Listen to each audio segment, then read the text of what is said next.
নিষ্ঠার সাথে পালিত হলো লোকনাথ বাবার পুজো। বাবা লোকনাথের আধ্যাত্মিক শক্তি নিয়ে অনেক প্রচলিত কথা ও বিশ্বাস আছে। মনে করা হয় সব বিপদেই তাকে স্মরণ করলে রক্ষা করেন তিনি। আজও তার অগণিত ভক্ত নিষ্ঠার সঙ্গে তার পুজো করেন। বাংলার বিভিন্ন বাড়িতে লোকনাথ বাবার পুজো অনুষ্ঠিত হলো। মিছরি, কচুর শাক ও ডাবের জল দিয়ে, ফুল মিষ্টি দিয়ে অতি নিষ্ঠার সাথে পালিত হয়েছে তার পুজো।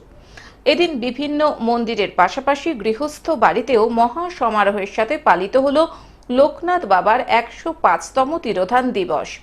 এদিন জলপাইগুড়ি শহরের বিভিন্ন বাড়িতে অতি ভক্তি ও নিষ্ঠার সাথে লোকনাথ বাবার তিরোধান দিবস পালিত হলো। এই বিষয়ে এক ভক্ত পার্থদে জানান, প্রতি বছরে নিষ্ঠার সাথে লোকনাথ বাবার পুজো করে আসি। আমাদের বাড়িতে গত 22 বছর ধরেই এই লোকনাথ বাবার পুজো অনুষ্ঠিত হচ্ছে। খুব ভালো লাগে। সকাল থেকেই চলে পুজো। দুপুরে প্রসাদ বিতরণেরও ব্যবস্থা থাকে।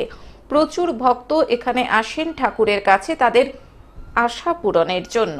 আমাদের বাড়িতে প্রায় 22 বছর ধরে আমরা এই পুজো নিষ্ঠার সঙ্গে পালন করে আসছি এবং সব পরিবার আমরা উপস্থিত থাকি এবং সুসম্পূর্ণভাবে আমরা এই পূজাটা আমরা সম্পন্ন করি। এই পুজোর পাশাপাশি কি প্রসাদ খাওয়ানো হচ্ছে? হ্যাঁ, প্রসাদ খাওয়ানো আমাদের ব্যবস্থা থাকে। এটা কোথায় আপনাদের বাড়ি? আমাদের বাড়ি সেনপাড়া, সেকেন্ড কালীবাড়ি। জলপাইগুড়ি থেকে সায়ন সেনের রিপোর্ট, গ্লোব নিউজ। এখন থেকে গ্লোব টিভি দেখুন আপনার স্মার্টফোনেও। গুগল প্লে স্টোর অথবা অ্যাপল স্টোর থেকে ডাউনলোড করুন গ্লোব টিভি লাইভ অ্যাপ। এছাড়াও জিও টিভি অ্যাপ থেকেও দেখুন গ্লোব টিভি লাইভ।